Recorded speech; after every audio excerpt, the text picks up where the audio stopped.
And a lot of people have learned that trust, if you're effectively drafted and effectively funded, you can avoid probate. And that will speed up the whole process when you're gone for your family and make it smoother.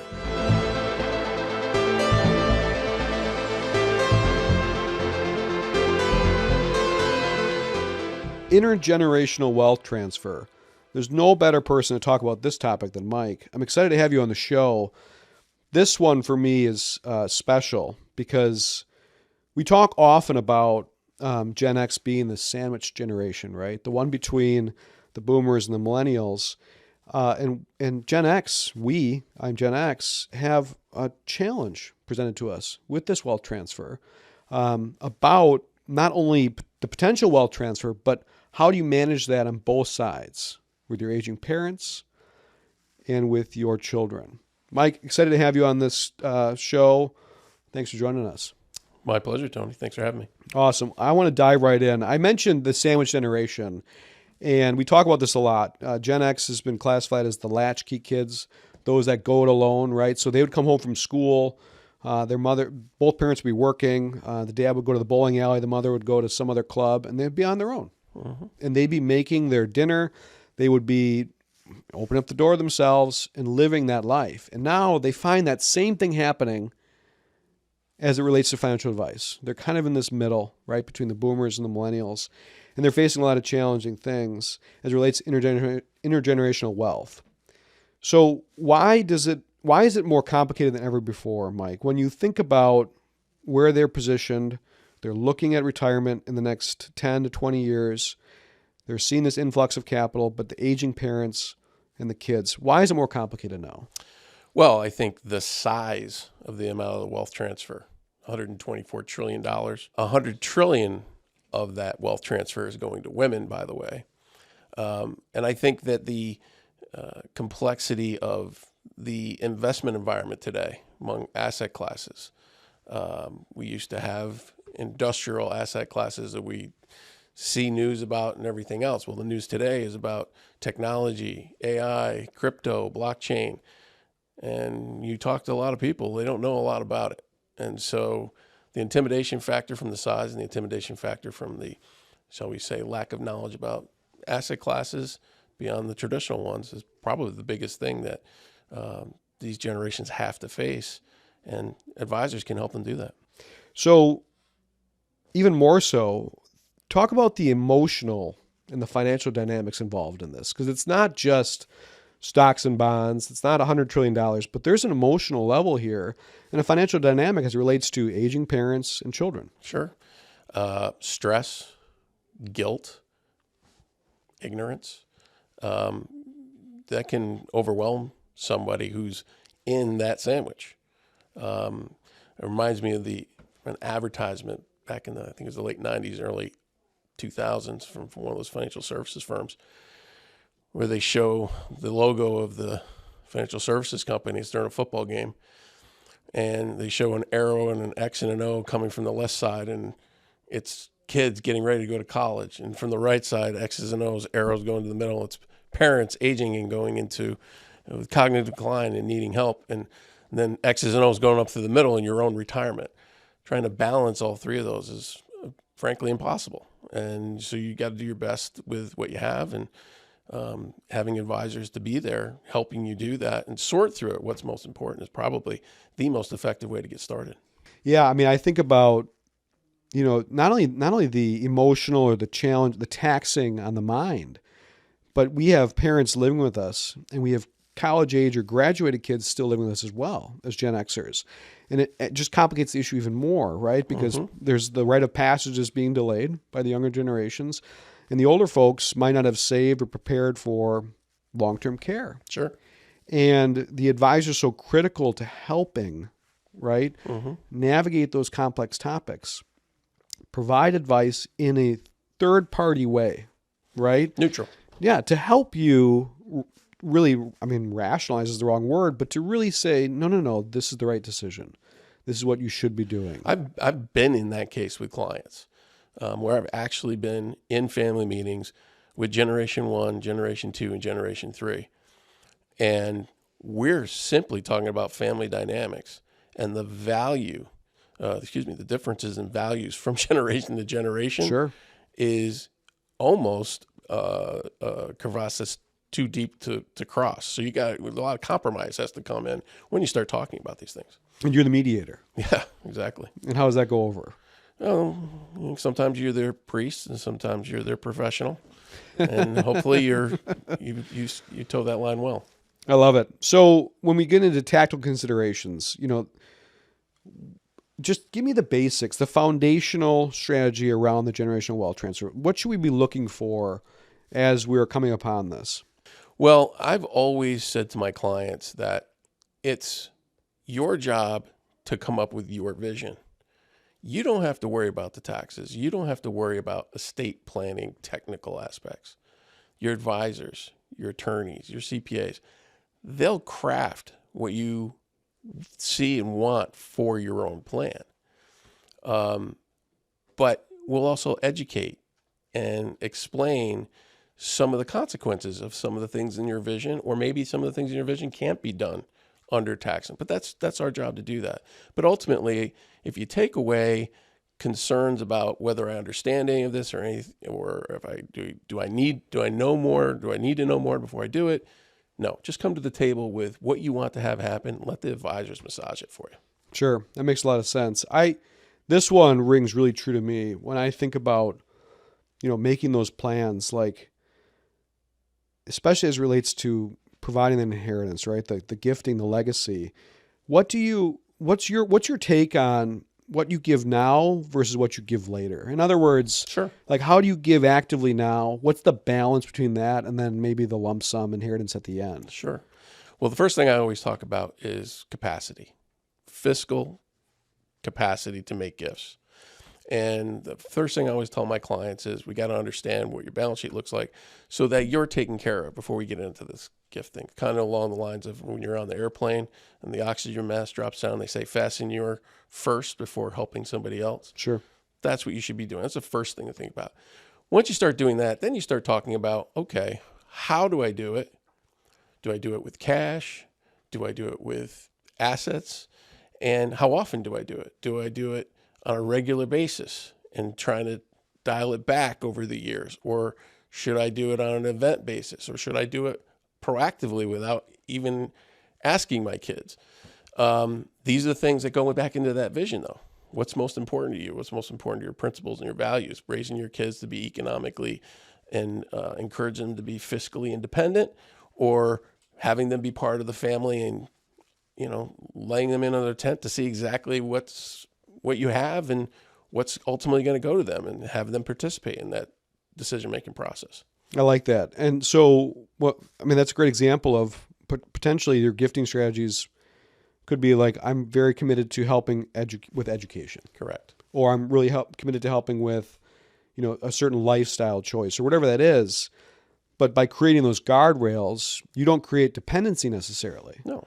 Whereas if you're gifting and they're just kind of doing what they want with it, then you run into the virtues, or not the virtues, but if it's in conflict with what you want to do with that money, exactly, for your heirs. It's your principles and your values, and people who want to participate are going to have to abide by those because it's your vision. I love that. It's really helpful because when you think about, family support planning, how do you, you already answered the question, but, when you think about your own retirement and you have some adult children, like, how do you balance that? Because that can be very hard. Absolutely. Because you might look at a large lump sum and say, I have too much, right? But your advisor might have a different story. So how do you balance that with some of these folks that maybe are more generous and they want to give early, and that can run into issues later, right? We talked about it. I was just on a podcast with Charlie, and we talked about longevity. We talked about inflation and how we don't take those in consideration when we start gifting. Yeah. I've had numerous clients and situations that I've seen where people were overly aggressive in making transfers from themselves to the next generation. Great plans, irrevocable trust, dynasty planning, everything else. And then they run into a health issue, or they run into two health issues. And all of a sudden, those assets they gave away and the growth on it is no longer under their control. And so how do we fix that if we're drawing down their estate very aggressively in the prior 10, 15, 20 years beforehand, and you've got another 5 to 10 years left with healthcare, and you can't afford to keep drawing down that portfolio that quickly. And so it's a balance that needs to be constantly monitored. Obviously you're in the weeds with a lot of these folks. You're helping them. Elder care planning comes up, right? And, you can debate the merits of long-term care insurance or not, which is fine. We always just recommend that just be ready financially and not need insurance, right? Sure. But how do you, this is going to be a tough conversation to have, but you have folks that say, well, I'll just take the parents in at my house or I'll watch them. And then you have other siblings involved and it becomes very taxing. How do you navigate, especially when it comes to, a few different siblings and elder care planning? You're really, it's a situation ripe for conflict. You're going to have those who volunteer to do home care after a few years, all of a sudden feel like the other ones aren't stepping up. How am I going to be rewarded for this? Is it just the reward of taking care of parents? I think ultimately it's a combination with yourself, or with the client about their long-term care, not when they're going into long-term care, but well in advance of it, and to figure out what's most important to them in terms of the value of taking care of themselves at the highest level, or taking care of themselves at the level least amount necessary to provide some inheritance to the children after. Or I'd love to move in with my kids, and I would love to be part of it if they would have me, and I'll help them financially. And that's where the reward will be. There's all kinds of differing values and differing principles and the way people view it. And so you have to have those conversations with them, let them tell you what they want to have, and then start to construct some kind of plan. It could be a combination of your own savings. It could be a combination of a long-term care policy, or maybe a life insurance policy that is convertible.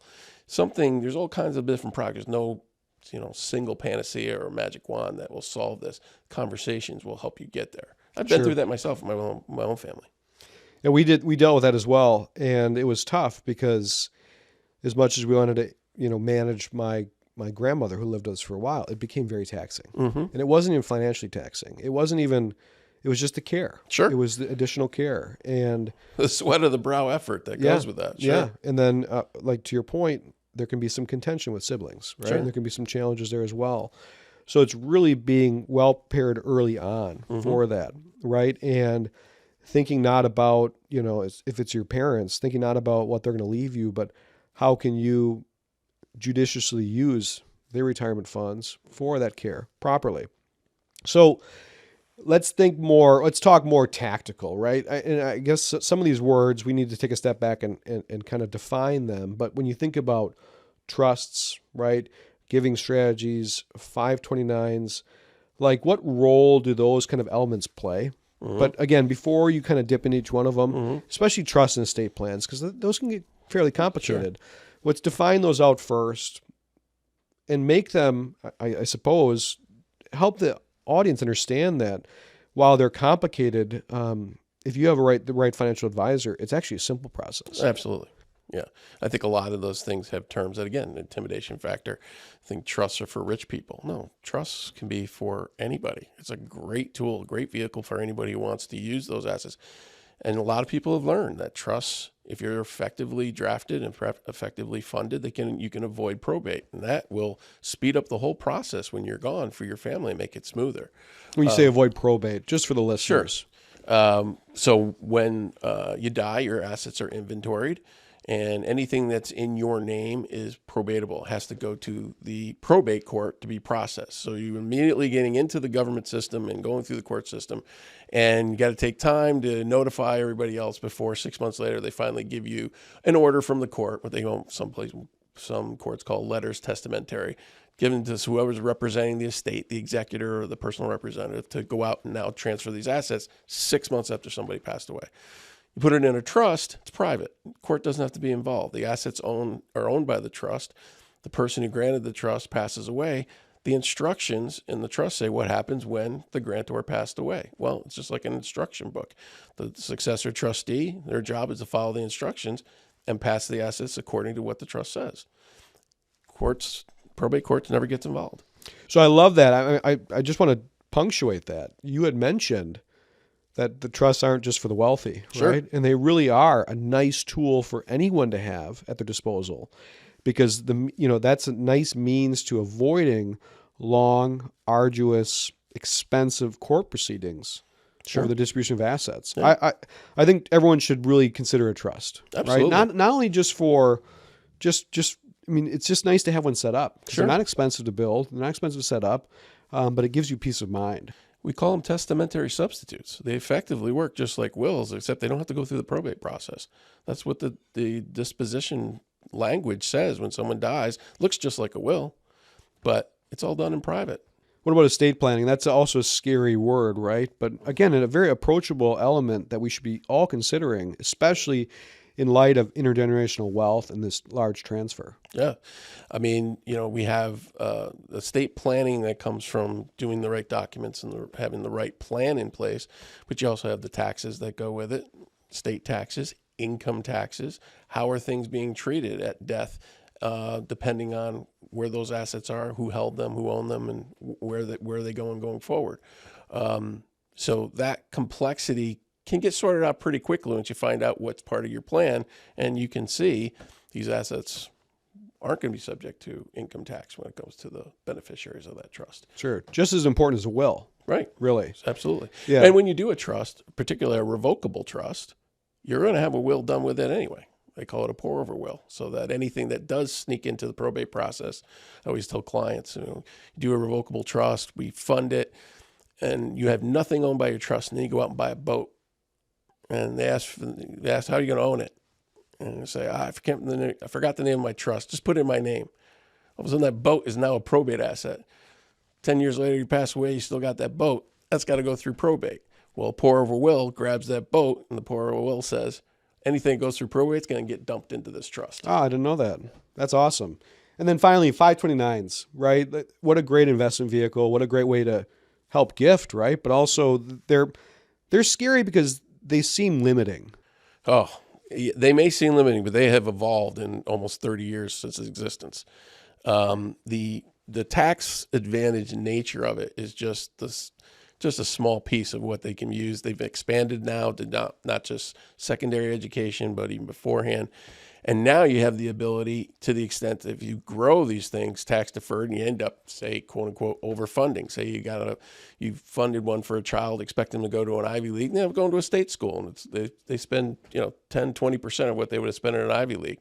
You have all this extra money. Well, that beneficiary can convert a good portion of that to a Roth IRA for themselves to get started on their own retirement plan. There's limits and so forth, but that's a new component of the 529s. And there's transferability of those too, right, between kids? Absolutely. So you can get I got 5 kids, remember. So kids and grandchildren and the cousins, and I mean it's pretty wide in terms of the ability to change beneficiaries on these things. The gift of funding this was back when it was funded. There's no gift when you're changing beneficiaries. So that's awesome. Yeah, another good really strategy that tool. people, again, are just kind of scared of. They think, oh, it's no flexibility. It's got an IRS code in it, so that gets scary right away. Section 529, right? I mean, that's fair.